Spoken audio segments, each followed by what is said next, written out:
Here is today's featured headline in space. Leaders of the Senate Commerce Committee said they hope to confirm Jared Isaacman as NASA Administrator this month.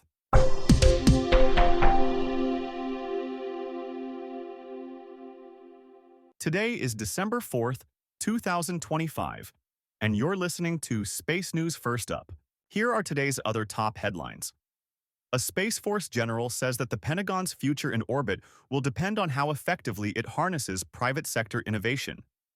The Missile Defense Agency says picking more than 1,000 companies for a new contracting vehicle is not linked to requirements for the Golden Dome Missile Defense Initiative. Asset financing specialist Space Leasing International plans to buy 2 geocommunications satellites from startup AscendArc. And Roscosmos has replaced the cosmonaut assigned to the next commercial crew mission to the International Space Station. First Up is produced by Space News, the industry standard for professional space journalism.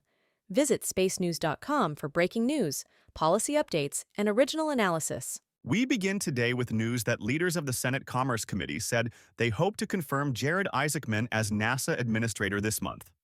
At a confirmation hearing Wednesday, Committee Chair Senator Ted Cruz, Republican, Texas, and Ranking Member Senator Maria Cantwell, Democrat, Washington, said they supported Isaacman's second bid to be NASA Administrator and would work to get him confirmed before the end of the month.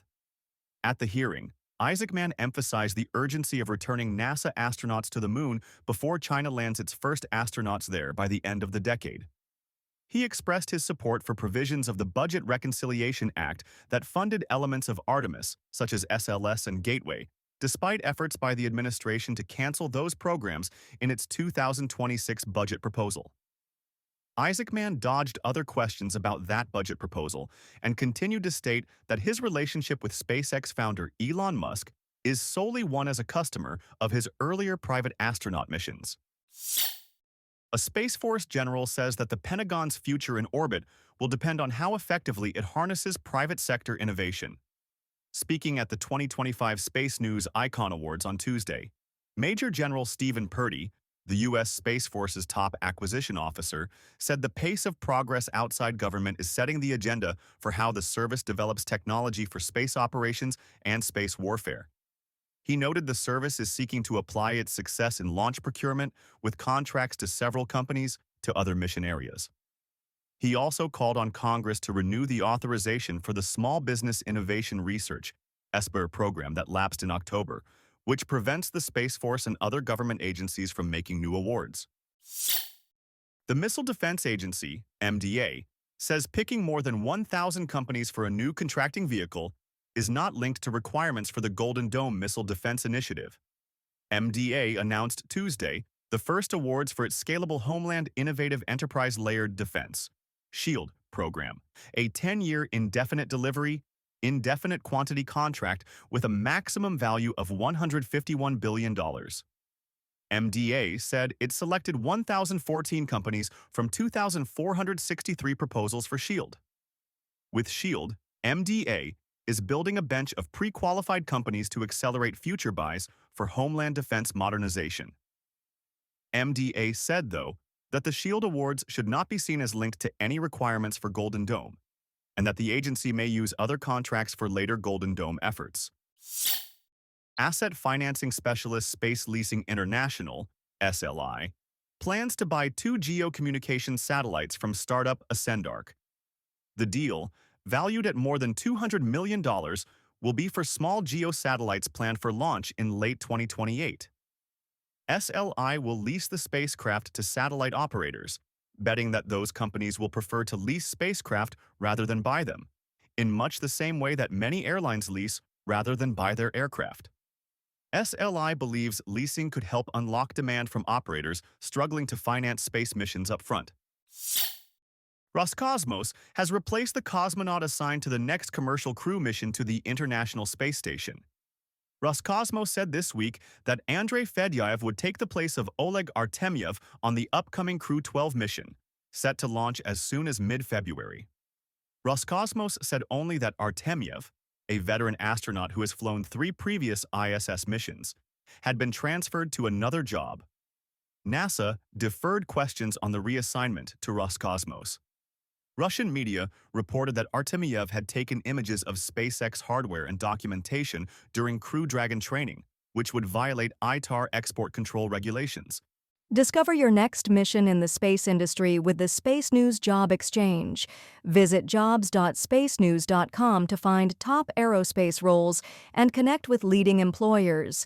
And for employers, use discount code JOBEX for 15% off your next purchase. In other news, there is a different space race emerging between China and the United States involving satellite servicing.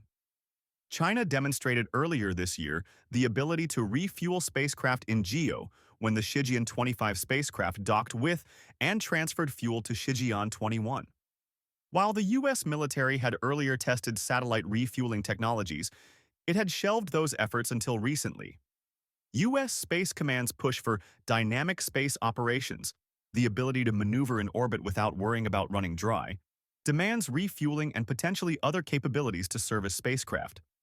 A report published last month by the Mitchell Institute argues that logistics will determine whether the U.S. can operate effectively in orbit during a prolonged confrontation. The Wall Street Journal reports that OpenAI founder Sam Altman wants to get into the launch business. Altman reportedly held discussions with Stoke Space, a startup developing a fully reusable rocket, about investing in the company and potentially taking a controlling stake. Those talks have ended, according to a report, and Altman was not mentioned among the investors in Stoke's latest round in October that raised $500 million. Altman's interest in launch is said to be linked to supporting future orbital data centers that could be used by OpenAI. Both SpaceX's Elon Musk and Blue Origin's Jeff Bezos have also expressed interest in orbital data centers, as well as former Google CEO Eric Schmidt, who invested in and became CEO of launch company Relativity Space earlier this year. Share your company's news with the entire space industry through Stellar Dispatch, the press release service from Space News. Learn more and use discount code SD2106 for 15% off when you submit yours at spacenews.com/stellardispatch. The crew for the next New Shepard suborbital spaceflight includes a former SpaceX executive and a woman with a spinal cord injury. Blue Origin announced Wednesday the 6 people who will fly on the NS-37 mission in the near future. They include Michaela Benthouse, an engineer who uses a wheelchair after a spinal cord injury sustained in a mountain biking accident. She would be the first person with that condition to go to space. Accompanying her is Hans Königsmann, who was one of the first employees at SpaceX and served as a vice president there. Nature reports that the growth of satellite constellations could impact space-based as well as ground-based astronomy. A study this week simulated the effects of proposed mega-constellations on current and planned astronomy spacecraft operating in low Earth orbit.